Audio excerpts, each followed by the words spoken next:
¿Qué tal, mis queridos amigos? ¿Cómo estáis? En estos días pasados de encierro tuve una estúpida polémica en Twitter a propósito de estas famosas fotos que se han estado compartiendo sobre cómo el descenso en el tráfico rodado en las ciudades eliminaba la contaminación de las mismas.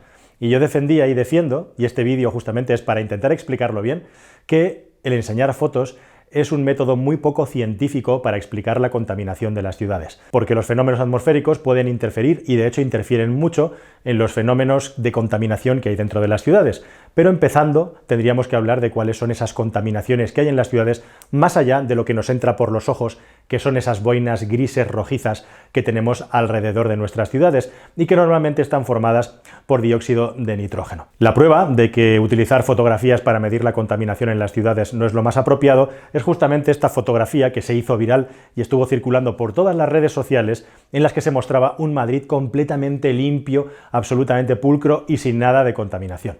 Y como el propio autor de la fotografía, un excelente fotógrafo, enseñó, esta fotografía fue tomada en 2017, que no tiene nada que ver, como sabéis, con el encierro obligatorio que hemos vivido este tiempo atrás. ¿Y por qué había un Madrid tan limpio? Pues como digo, por los fenómenos atmosféricos.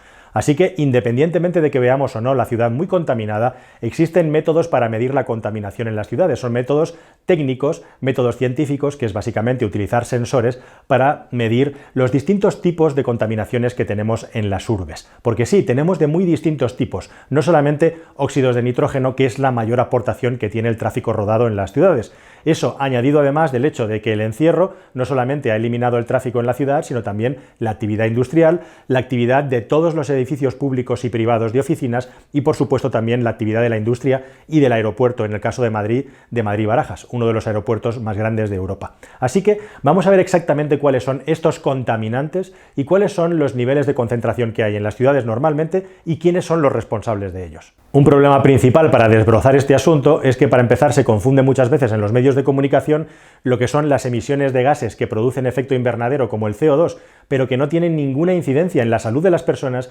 con el resto de emisiones de gases contaminantes que sí que repercuten en nuestra salud.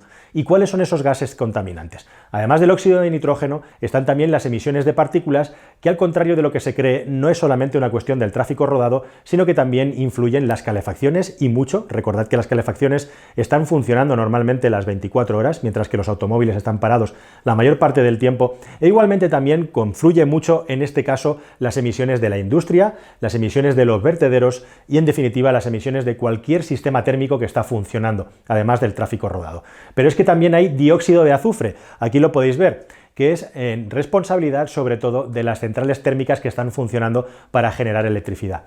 Igualmente también hay muchos compuestos volátiles orgánicos que salen normalmente de las industrias, que es el gran foco emisor de este tipo de contaminación. E incluso yendo más allá tenemos también el problema del ozono, que os sonará porque en muchas ocasiones en verano provoca problemas y que está muy relacionado con la radiación solar. Y también incluso una contaminación de la que no se habla nada y es muy importante es la que tenemos dentro de nuestras casas con todos los productos químicos que manipulamos. Así que, dicho todo esto, ¿cuál es la concentración de contaminantes que tenemos relacionadas con el tráfico rodado? Bueno, pues como sabéis, el óxido de nitrógeno es el principal causante de estas boinas y, desde luego, el tráfico rodado es uno de los elementos más importantes a la hora de tener en cuenta la contaminación en las ciudades. Así que, ahora que tenemos claro que este es un abanico muy amplio y que no depende solamente del tráfico rodado, vamos a ver exactamente de dónde salen estas emisiones de óxido de nitrógeno.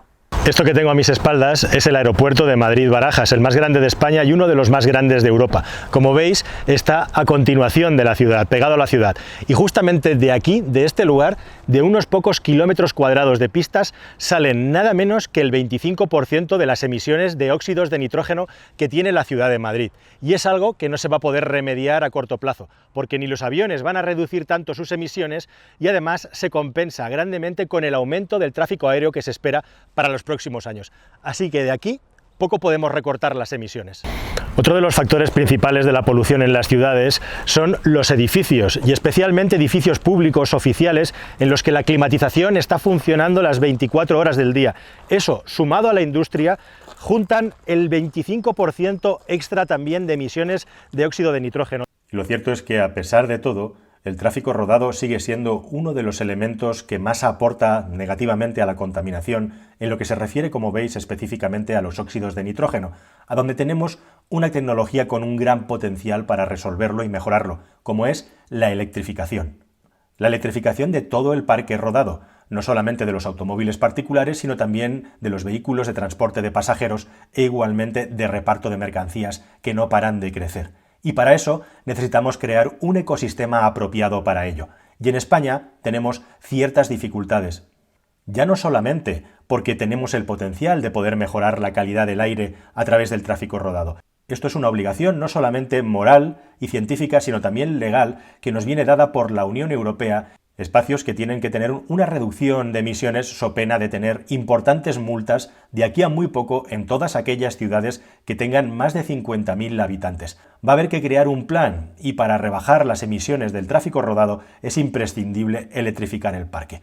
Año 2008, se celebran los Juegos Olímpicos de Pekín y el asunto de la contaminación, gravísimo problema de contaminación en las ciudades chinas, se pone totalmente de manifiesto a lo largo y ancho de todo el mundo. Y es justo a partir de ese momento en el que China hace una apuesta tremenda por la electrificación de su parque móvil. Por varios motivos. El primero y el principal, por encima de todo, es dar una imagen de que China está haciendo algo para reducir sus emisiones de CO2.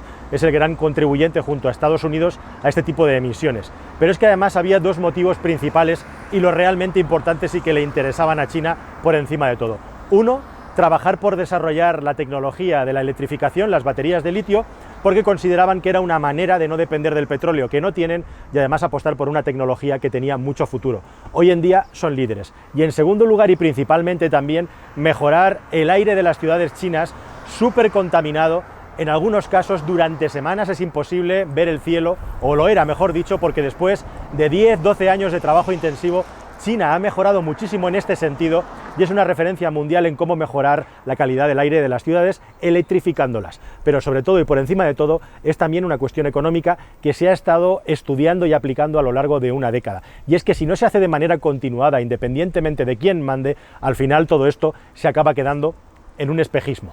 Cuando hablamos de la electrificación del parque móvil hablamos siempre en coches particulares, pero también hay motos eléctricas y también puede haber autobuses eléctricos. De hecho, lo más importante de electrificar al principio es el transporte público, porque el automóvil particular, aunque no lo pensemos, la mayor parte del tiempo está aparcado y son justamente los taxis y los autobuses los que están circulando constantemente. Por lo tanto, en ciudad son los elementos más contaminantes. De los 400.000 autobuses eléctricos que hay en el planeta, el 99% están en China. Y solamente una ciudad china, la ciudad de Shenzhen, que tiene 12 millones de habitantes, una ciudad estratégica y muy cercana a Hong Kong, tiene 16.000 autobuses eléctricos, o lo que es lo mismo, más buses eléctricos que lo que tiene toda Europa en su conjunto. Y allá, además, ya están electrificando igualmente el parque de taxis para mejorar la salud pública, que es el gran ítem, el gran factor que puede darnos a corto plazo el desarrollo del automóvil eléctrico, además de ayudar igualmente a reducir las emisiones de CO2, especialmente en esos países donde tenemos una generación de electricidad más limpia. Estamos en el medio de Madrid, podría ser cualquier ciudad alrededor de España, y fijaos lo que tengo, mires a donde mires.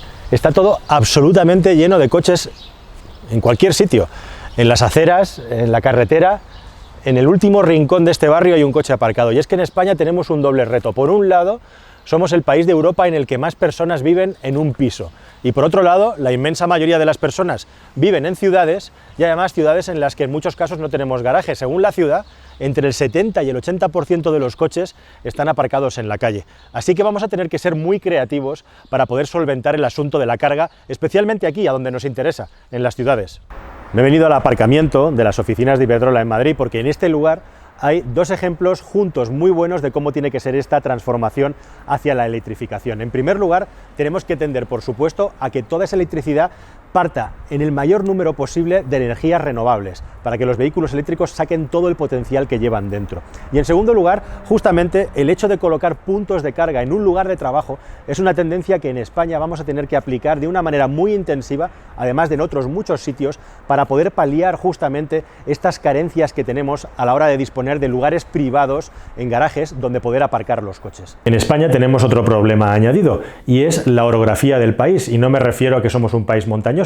Me refiero que al contrario de otros países como podrían ser Noruega, como puede ser Inglaterra o la mismísima Italia, somos un país ancho y alargado, con lo cual la red de cargadores eléctricos tiene que ser mucho más tupida. Se está trabajando, se está poniendo en marcha y se espera, si los planes no se detienen, que en el año 2023-2024 haya un punto de carga rápida como mínimo cada 100 kilómetros y, si la cosa va medianamente bien, cada 50 kilómetros a lo largo y ancho de toda nuestra red de carreteras. En otros países europeos, durante la última década, se ha trabajado específicamente para eso y hay una red mínima de carga. En España llevamos mucho retraso, y llevamos mucho retraso básicamente porque no ha sido una prioridad para los políticos, independientemente de su color, e igualmente las trabas burocráticas, todos los trámites que hay que hacer para poner un simple punto de carga, ya sea en ciudad o en carretera, son demasiado complejos todavía y muy lentos. En otros países se considera que para que este proceso tenga éxito tenemos que tener el máximo de puntos de carga y tender al 1 a 1, es decir, que haya tantos puntos de carga prácticamente como unidades familiares. En España, además, en las ciudades, que es a donde más vivimos, tenemos una gran concentración de coches y es ahí a donde se debe incidir por encima de todo. Tenemos que llenarlo todo de puntos de carga en la ciudad, pero como digo, no es suficiente y para eso hay que ser creativos. Y realmente cuando queremos lo somos. Me gustaría enseñaros justo enfrente de este lugar que está lleno de cargadores para coches eléctricos, uno muy especial que tenemos aquí, una metrolinera. ¿Y esto qué es? Pues esto es un proyecto genuinamente español que se ha desarrollado aquí, en el que se recupera la electricidad que generan los convoyes del metro o los trenes cuando frenan antes de llegar a la estación. Aquí hay un sistema que permite acumular la energía y luego dotarla a través de este cargador a los vehículos eléctricos que cargan en este lugar. Este es un proyecto en el que se invirtió mucho dinero y la idea era que al lado de cada parada de metro de la ciudad de Madrid hubiera una metrolinera e incluso ampliarlo también a las cercanías, a los trenes de cercanías que hay a lo largo y ancho de toda la comunidad y, por qué no, de todo el país. Pero si realmente hacemos un esfuerzo de investigación como este y luego no lo alimentamos y lo dejamos morir, como ha sido el caso, de poco va a servir en el futuro. Espero que con este vídeo hayamos entendido y aprendido lo complejo que es solucionar el problema de la contaminación en la ciudad y cuál es el papel que el vehículo eléctrico tiene reservado para ello. Lo más importante de todo es que se acelere, en la medida de lo posible, el establecimiento de puntos de carga, y esto solamente puede pasar por una normativa que sea más favorable, una normativa que permita acelerar los trámites y además reducir los costes igualmente de la parte burocrática. Solamente de este modo podremos acelerar de una manera adecuada para llegar a los objetivos que nos estamos planteando y que nos están obligando a través de las autoridades europeas. Queridos amigos, espero que este vídeo os haya sido instructivo e interesante, espero que hayáis aprendido algo nuevo conmigo. Os pido por favor que os suscribáis si es la primera vez que estáis aquí, que activáis ese cencerro que tenéis ahí arriba a la derecha y nos vemos, espero, en un próximo vídeo muy pronto con contenido que confío que sea de tu gusto y de tu interés.